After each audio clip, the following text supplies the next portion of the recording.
Okay, hey everyone, what's up? It's me, Emily. Welcome back to my channel, or welcome if you're new here. I put out new videos every Tuesday and Friday. I put out a lot of book content, especially recently, with some other lifestyle content mixed in, some travel content. As a reader, you kind of go through phases where it's like the same like 10, 20 books just kind of circle as being like the trending books for months and months and months, and then all of a sudden it's like all of these new books are out that everyone's talking about, and I feel that specifically for this summer, 2023. So I kind of did some research and went through the books that I'm personally most excited about for this summer, that are releasing this summer, and basically compiled a little TBR list for myself, so I wanted to share that with you. I think it would make sense to get right into it. I am on Goodreads if you'd like to give me a follow, kind of stay up to date with my reading lists and my ratings for stuff that I've read. You can go to the description and look there. Yeah, so I think we should just get right into it. I hate when people take like 5 years to just do the thing. So I have not read any of these yet. I'm gonna do this by genre. So the first genre is romance. I feel like romance is a pretty typical genre in the summer. A lot of people like to read like beachy kind of romances. So the first book I want to talk about, this is the only book that was released in April that I'm going to talk about, but I just kind of felt a need to give it an honorary shout out, and that's Happy Place by Emily Henry. A lot of people love Emily Henry books. I read them, I think they're fine. They're not something that I'm particularly like super excited about, but I might give this one a read this summer. It's rated 4.25 on Goodreads. Harriet and Wynne. I have fingerprints on my laptop. Harry and Wynne have been the perfect couple since they met in college. They go together like salt and pepper, honey and tea, lobster and rolls, except now, for reasons they're still not discussing, they don't. They broke up 6 months ago and still haven't told their best friends, which is how they find themselves sharing the largest bedroom at the main cottage that has been their friends group yearly getaway for the last decade. Their annual respite from the world, where for one vibrant blue week they leave behind their daily lives, have copious amounts of cheese, wine, and seafood, and soak up the salty coastal air with the people who understand them most. So definitely a summer read. Only this year, Harriet and Wynne are lying through their teeth while trying not to notice how desperately they still want each other, because the cottage is for sale and this is the last week they'll all have together in this place. They can't stand to break their friends' hearts, and so they'll play the parts. That rhymed. Harriet will be the driven surgical resident who never starts a fight, and Wynne will be the laid-back charmer who never lets the cracks show. It's a flawless plan if you look at it from a great distance and through a pair of sunscreen-smeared sunglasses. After years of being in love, how hard can it be to fake for 1 week in front of those who know you best? I mean, it seems like a fun read. I probably will read it just because I've read her other books, and I don't know, I feel like once I start reading an author, like, and they come out with a new book, I don't know, I just feel in a weird sense like obligated to, whatever. The second book, which was released on May 2nd, is Meet Me at the Lake by Carley Fortune. I read Every Summer After last summer, which was like a huge book last summer. I really loved that book. A lot of people say that this book is not as good, but it's rated 3.76 on Goodreads, which isn't like horrible, but it's not great.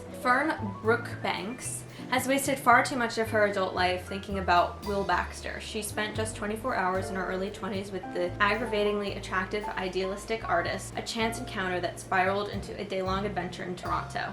The timing was wrong, but their connection was undeniable. They shared every secret, every dream, and made a pact to meet 1 year later. Fern showed up. Will didn't. At 32, Fern's life doesn't look at all how she once imagined it. Instead of living in the city, Fern's back home, running her mother's lakeside resort, something she vowed never to do. The place is in disarray, her ex-boyfriend's the manager, and Fern doesn't know where to begin. She needs to plan a lifeline. To her surprise, it comes in the form of Will, who arrives 9 years too late with a suitcase in tow and an offer to help on his lips. Will may be the only person who understands what Fern's going through, but how could she possibly trust this expensive suit-wearing mirage who seems nothing like the young man she met all those years ago? Will is hiding something, and Fern's not sure she wants to know what it is. That actually, I'm kind of compelled to read that. That actually sounds pretty good. I kind of feel like that premise is more intriguing to me than Every Summer After, just because I love like anything that has a mystery that you kind of have to like figure out. This next book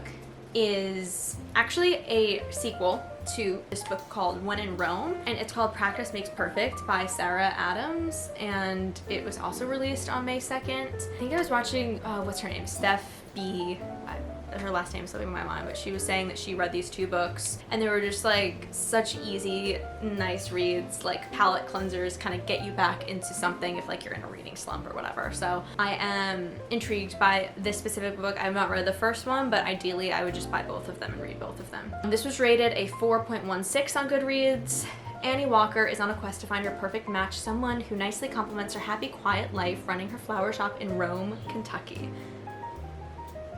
Unfortunately, she worries her goal might be too far out of reach when she overhears her date saying she is so unbelievably boring. Is it too late to become flirtatious and fun like the leading ladies in her favorite romance movies? Maybe she only needs a little practice and Annie has the perfect person in mind to become her tutor, Will Griffin. Another Will. Will, the flirtatious, tattooed, and absolutely gorgeous bodyguard, is temporarily back in Rome, Kentucky, providing security for Amelia Rose as excitement grows for upcoming marriage to Noah Walker. His one personal objective during his time in town, stay away from Annie Walker. But no sooner than he gets settled, Will soon finds himself not only breaking his rule, but tasked with far more than simply providing security. I don't know, I'm like reading this description and I'm just like, I don't care about any of it so far. Will wants no part in changing the sweet and lovely Annie, but he can't bring himself to say no to her request, so he officially agrees to teach her how to be the next leading lady of Rome, Kentucky, and find the love of her life, even if he doesn't believe in love himself. Between faking a relationship so the meddling town doesn't catch on to what's really happening on their practice dates, and tutoring lessons that convince Annie to add passion to her list of must-haves in a mate,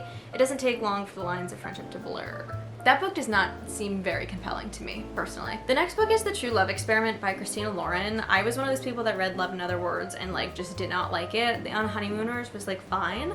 This book is rated 4.31 on Goodreads. I don't know, I might give it a try at some point. I honestly hate the cover so much. I'm so sorry. That's how I feel. Felicity Chen, Fizzy, is lost. Sure, she's got an incredible career as a beloved romance novelist with a slew of bestsellers under her belt, but when she's asked to give a commencement address, it hits her. She hasn't been practicing, but she's preached. Fizzy hasn't ever really been in love. Lust, definitely, but that swoon-worthy can't stop thinking about him all-encompassing feeling? No, nothing. What happens when the optimism she spent her career encouraging her readers to starts to feel like a lie? Connor Prince. Okay with the names. Documentary filmmaker and single father loves his work in large part because it allows him to live near his daughter. But when his profit-minded boss orders him to create a reality TV show, okay, you have my attention now. Putting his job on the line, Connor is out of his element. Desperate to find his romantic lead, a chance run-in with an exasperated Fizzy offers Connor the perfect solution. What if he could show the queen of romance herself falling head over heels for all the world to see? Fizzy gives him a hard pass unless he agrees to her list of demands. When he says yes, and production on the True Love Experiment begins, Connor wonders if the perfect match will ever be in the cue cards for him too. The True Love Experiment is the book fans have been waiting for ever since Fizzy's debut in The Soulmate Equation. But when lights come on for all eyes on her, it turns out the happily ever after Fizzy had all but given up on might lie just behind camera. I don't know. She seems like she's really putting herself in a pretty stupid situation. Oh, and that is May 16th release. I don't know if I said that. The next one is Love Theoretically by Ali Hazelwood.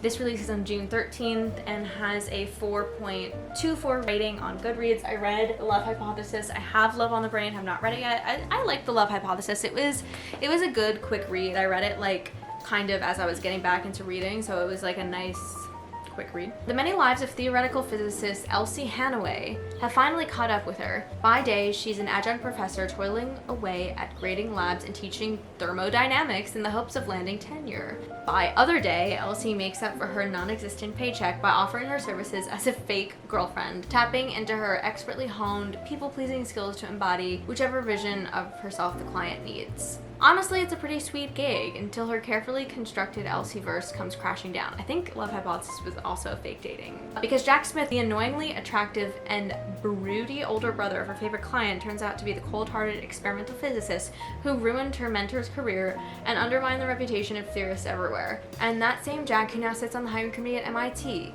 And that same Jack who now sits on the that's not a full sentence. That's not a full sentence. Elsie is prepared for an all-out war of scholarly sabotage, but those long penetrating looks, not having to be anything other than her true self when she's with him, will falling in love into experimentalist orbit finally tempt her to put her most guarded theories on love into practice? It's like a lot like the love hypothesis. I think Ali Hazelwood is also like a scientist in real life, so it makes sense that her books are about like scientists. Next, we have The 7-Year Slip by Ashley Poston. This has a 4.39 rating on Goodreads and was released on June 27th. I've never read anything by this author. Sometimes the worst day of your life happens, and you have to figure out how to live after it. So Clementine forms a plan to keep her heart safe, stay busy, work hard, find someone decent to love, and try to remember to chase the moon. The last one is silly and obviously metaphorical, but her aunt always told her that you needed at least one big dream to keep going. And for the last year, that plan has gone off without a hitch, mostly. The love part is hard because she doesn't want to get too close to anyone. She isn't sure her heart can take it. And then she finds a strange man standing in the kitchen of her late aunt's apartment. A man with kind eyes and a southern drawl and a taste of lemon pies. The kind of man that before it all she would have fallen head over heels for, and she might again. Except he exists in the past, 7 years ago to be exact, and she quite literally lives 7 years in his future. What? Her aunt always said the apartment was a pinch in time, a place where moments blended together like watercolors, and Clementine knows that if she lets her heart fall, she'll be doomed. After all, love is never a matter of time, but a matter of timing. That's really interesting, actually. At first I was like, this sounds kind of stupid, but I'm like into it now. Okay, the next book is Hello Stranger by Katherine Center. I just read The Bodyguard by her and I gave it 5 stars. I absolutely loved it. I loved her writing. I love the way she wrote characters, and like the humor in her writing was amazing. So I'm actually really excited for this. It was rated a 4.25 on Goodreads and was released on July 11th, which was 2 days ago. Sadie Montgomery, my foot's falling asleep. Sadie Montgomery never saw what was coming. Literally. 1 minute she's celebrating the biggest achievement of her life, placing as a finalist in the North American Portrait Society competition. The next she's lying in a hospital bed, diagnosed with a probably temporary condition known as face blindness. She can see, but every face that she looks at is now a jumbled puzzle of disconnected features. Imagine trying to read a book upside down in another language. This is Sadie's new reality with every face she sees. Face blindness is also in, I think, Rock, Paper, Scissors, which is a thriller, and it is a real condition. But as she struggles to cope, hang on to her artistic dream, work through major family issues, and take care of her beloved dog, Peanut, she falls into love, lust, a temporary obsession to distract from the real problems of her life, with not one man, but 2 very different ones. The timing couldn't be worse. If only her life were a little more in focus, Sadie might be able to find her way. But perceiving anything clearly right now seems impossible, even though there are things we can only find when we aren't looking, and there are people who show up when we least expect them, and there are always other ways of seeing. The premise of that doesn't sound amazing, but also the premise of The Bodyguard didn't sound like amazing either, and it was just so good. So I probably will end up reading that at some point. So that concludes the romance section. The next I just have 2 kind of like contemporary fiction / drama books. The first is The Three of Us. I'm totally gonna butcher this name and I'm very sorry. Ore Agbaje-Williams? First of all, I would just like to say I am obsessed with the cover of this book. It's so chic. It was only rated 3.18 on Goodreads, which is like not amazing. This is released already. It released on May 16th. Long-standing tensions between a husband, his wife, and her best friend finally come to a breaking point in the sharp domestic comedy of manners told brilliantly over the course of one day. What if the 2 most important people of your life hated each other with a passion? The wife has it all. A big house in a nice neighborhood, a ride-or-die snarky friend with whom they laugh about men, and an affectionate husband who loves her above all else. The only thing missing from this portrait is a baby, but motherhood is a serious undertaking, especially for the wife who has valued her selfhood above all else. On a seemingly normal day, the best friend comes over to spend a lazy afternoon with the wife. But when the husband comes home and a series of confessions are made that threaten to throw everything off balance, the wife's 2 confidants are suddenly forced to jockey for their positions. Told in 3 taut, mesmerizing parts, the wife, the husband, and the best friend, the day quickly unfolds to show how the trio's dented visions of each other finally unravel, throwing everyone's integrity into question. Their long drawn out territorial dance, carefully constructed over pivotal years, into utter chaos. This sounds like Scandival on acid. At once subversively comical, wildly astute, and painfully compulsive, The Three of Us explores cultural truths, what it means to defy them, and the fine line between compromise and betrayal, ultimately asking, who are we if not stories we tell ourselves about ourselves and the people we're meant to love. Cool. The next book is The 5-Star Weekend by Elin Hilderbrand. I've read 28 Summers and Hotel Nantucket by her. She has so many summary books out. This releases today, June 13th. After tragedy strikes, food blogger Hollis Shaw gathers, this was rated 4.29 on Goodreads, by the way, gathers 4 friends from different stages in her life to spend an unforgettable weekend in Nantucket. I feel like all of her books take place in Nantucket. Her life seems picture perfect. She's the creator of a popular food blog, Hungry with Hollis, and is married to Matthew, a dreamy heart surgeon. But after she and Matthew get into a heated argument one snowy morning, he leaves for the airport and is killed in a car accident. The cracks in Hollis's perfect life, her strained marriage, and her complicated relationship with her daughter Caroline grow deeper. So when Hollis hears about something called the 5-Star Weekend, one woman organizes a trip for her best friend from each phase of her teenage years, her 20s, her 30s, and midlife. She decides to host her own 5-Star Weekend on Nantucket, but the weekend doesn't turn out to be a joyful Hallmark movie. The husband of Hollis's childhood friend Tatum arranges for Hollis's first love, Jack Finnegan, to spend time with them, stirring up old feelings.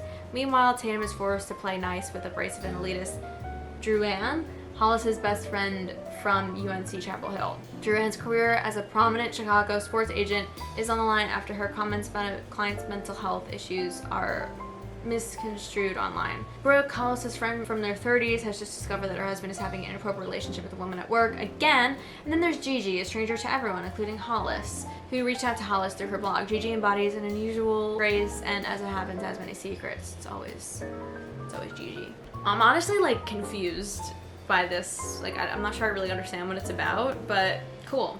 Love it. Now we're getting into the thriller section here. The first is called The Whispers by Ashley Audrain, I think. Rated 4.04 on Goodreads and came out June 6th. A page turner about 4 suburban families whose lives are changed when the unthinkable happens and what is lost when good people make unconscionable choices. The Leverleys sit by the hospital bed of their young son, who's in a coma after falling from his bedroom window in the middle of the night. His mother, Whitney, will not speak to anyone back home. Their friends and neighbors are left in shock, each confronting their own role in the events that led up to what happened that terrible night. The warm, altruistic parks, where the Leverleys' best friends, the young, ambitious Goldsmiths, who are struggling to start a family of their own, and the quiet, elderly Portuguese couple who care for their adult son with a developmental disability, and who pass the long days on the front porch watching their neighbors go about their busy lives. The story spins out over the course of 1 week in the alternating voices of the women in each family as they are forced to face secrets within the walls of their own homes and the uncomfortable truths that connect them all to one another. This sounds like Big Little Lies a little bit, honestly. Set against the heart-wrenching drama of what happened to Xavier, who hangs between life and death, or a life changed forever, The Whispers is a novel about what happens when we put our needs ahead of our children's, exploring the quiet sacrifices of motherhood, the intuitions that we silence, the complexities of our closest friendships, and the danger of envy. This novel is about the reverberations of life's most difficult decisions. That actually sounds really good, and the cover is pretty sexy, so I'm into it. Next we have 0 Days by Ruth Ware, which was rated 3.72 on Goodreads and is coming out June 20th. Hired by companies to break into buildings and hack security systems, Jack and her husband Gabe are the best penetration specialists in the business. But after a routine assignment goes horribly wrong, Jack arrives home to find her husband dead. To add to the horror, the police are closing in on their suspect. Her. Ladies and gentlemen. Her. Suddenly on the run and quickly running out of options, Jack must decide who she can trust as she circles closer to the real killer in this unput-downable and heart-pounding mystery. The Only One Left by Riley Sager, rated 4.14 on the Goodreads, and also comes out June 20th. At 17, Leonora Hope hung herself with a rope. Now reduced to a schoolyard chant, the Hope family murders shocked the Maine coast one bloody night in 1929. While most people assumed 17-year-old Lenora was responsible, the police were never able to prove it. Other than her denial after the killings, she has never spoken publicly about that night, nor has she set foot outside Hope's End, the cliffside mansion where the massacre occurred. Stabbed her father with a knife, took her mother's happy life. It's now 1983, and home health aide Kit McDeer arrives at a decaying Hope's End to care for Lenora after her previous nurse fled in the middle of the night. In her 70s and confined to a wheelchair, Lenora was rendered mute by a series of strokes and could only communicate with Kit by tapping out sentences on an old typewriter. One night, Lenora uses it to make a tantalizing offer. "I want to tell you everything," she says. "It wasn't me," Lenora said, "but she's the only one not dead." As Kit helps Lenora write about the events leading up to the Hope family massacre, it becomes clear that there's no more to the tale than people know. But when new details about her predecessor's departure come to light, Kit starts to suspect Lenora might not be telling the complete truth, and that the seemingly harmless woman in her care could be far more dangerous than she first thought.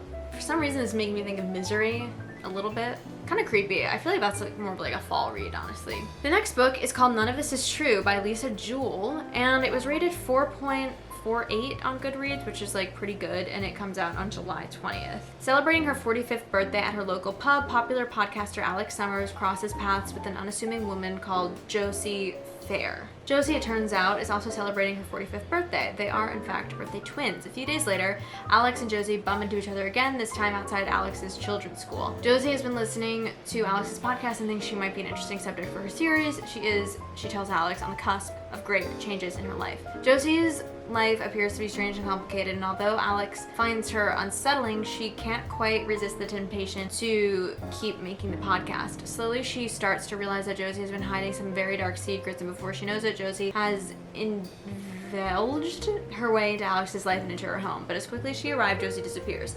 Only then does Alex discover that Josie has a terrifying legacy in her wake, and that Alex has become the subject of her own true crime podcast with her life and her family's lives under mortal threat. Who is Josie Fair and what has she done? That sounds pretty cool. Rated really highly, 4.48. Next is called Gone Tonight by Sarah Pekkanen, who also co-wrote The Golden Couple and The Wife Between Us, which I really liked both of those. I think I like The Golden Couple better though. Hello. Hello. This comes out August 1st and was rated 4.14 on Goodreads. Katherine Sterling thinks she knows her mother. Ruth Sterling is quiet, hardworking, and lives for her daughter. All her life, it's just been the two of them against the world. But now Katherine is ready to spread her wings, move from home, and begin a new career. And Ruth Sterling will do anything to prevent that from happening. Oh no, it's giving Rapunzel. Ruth Sterling thinks she knows her daughter. Katherine would never rebel, would never question anything about her mother's past or background. But when Ruth's desperate quest to keep her daughter by her side begins to reveal cracks in Ruth's carefully constructed world, both mother and daughter begin a dance of deception. Cute! Okay, I had to change my card really quick, but I also wanted to change my position because my feet were falling asleep, as I mentioned. So this is Good Bad Girl by Alice Feeney, which was rated 4.1 on Goodreads and is coming out August 3rd. I've read Daisy Darker by Alice Feeney and Rock, Paper, Scissors, and I generally like them both. 20 years after a baby is stolen from a stroller, a woman is murdered in a care home. Really fun, really uplifting, inspiring. The true crimes are somehow linked, and a good bad girl may be the key to discovering the truth. What does that mean? Edith may have been tricked into a nursing home, but at 80 years young, she's planning her escape. Patience works there, cleaning messes and bonding with Edith, a kindred spirit. But Patience is lying to Edith about almost everything. Edith's own daughter, Cleo, won't speak to her, and someone new is about to knock on Cleo's door, and their intentions aren't good. With every reason to distrust each other, the women must solve a mystery with 3 suspects, 2 murders, and 1 victim. If they do, they might just find out what happened to the baby who disappeared, the mother who lost her, and the connections that bind them. Interesting. Really fun. So those are the thriller books. I personally I love thrillers. If you're getting back into reading, I think the thriller genre is a great place to start. I have a video of my favorite thrillers that I can put there, I think. So moving on to fantasy, I just recently started getting into fantasy with the ACOTAR series, Court of Thorns and Roses. I'm only on the 2nd book, but I am ready to kind of dive head first. And a book that has been absolutely killing it is Fourth Wing by Rebecca Yarros. It's rated 4.7 on Goodreads, which is insane. And it came out May 2nd, so it has been out for a little bit. I just feel like everyone is reading this, and like my friend is reading it. She put it on her Instagram story. She was like, you have to read it. 20-year-old Violet Sorengale was supposed to enter the Scribe Quadrant, living a life among books and history. Now the commanding general, also known as her toughest Talon's mother, has ordered Violet to join hundreds of candidates striving to become the elite of Navarre dragon riders. But when you're smaller than everyone else and your body is brittle, death is only a heartbeat away, because dragons don't bond to fragile humans, they incinerate them. With fewer dragons willing to bond than cadets, most would kill Violet to better their own chances of success. The rest would kill her just for being her mother's daughter, like Xaden Riorson, the most powerful and ruthless wing leader in the Riders' Quadrant. She'll need every edge her wits can give her just to see the next sunrise. Yet, with every day that passes, the war outside grows more deadly, the kingdom's protective wards are falling, and the death toll continues to rise, even whereas Violet begins to suspect leadership is hiding a terrible secret. Friends, enemies, lovers, everyone at Basgiath War College has an agenda, because once you enter, there are only two ways out: graduate or die. I'm not gonna lie, like, that summary, like, does not sound the most enticing to me, but oftentimes, like, the summaries aren't really a good example of what the book is like, and this is, like, everyone's obsessed with this. Like, probably more so than, like, any other book I've seen in a really long time. Like, a 4.7 rating on Goodreads is insane. So I am definitely reading this summer. And the last book I only have 2 fantasy books, just because I'm not, like, again, like, I'm really just getting into fantasy, so I'm not too well versed. So I only have two books. But this last one is called Immortal Longings. It's by Chloe Gong and it has a 4.14 on Goodreads. It's an epic fantasy debut inspired by Shakespeare's Antony and Cleopatra, a fiery collision of power plays, spilled blood, and romance amidst a set of deadly games. Every year, thousands in the Kingdom of Talon will flock to its capital twin cities, San Air, where the palace hosts a set of games. For those confident enough in their ability to jump between bodies, competitors across San Air fight to the death to win unimaginable riches. Princess Kala Tuoliemi, that sounds Italian, lurks in hiding. 5 years ago, a massacre killed her parents and left the place of Air empty, and she was the one who did it. Before King Kasa's forces in San can reach her, she plans to finish the job and bring down the monarchy. Her reclusive uncle always greets the victor of the game, so if she wins, she gets her opportunity at last to kill him.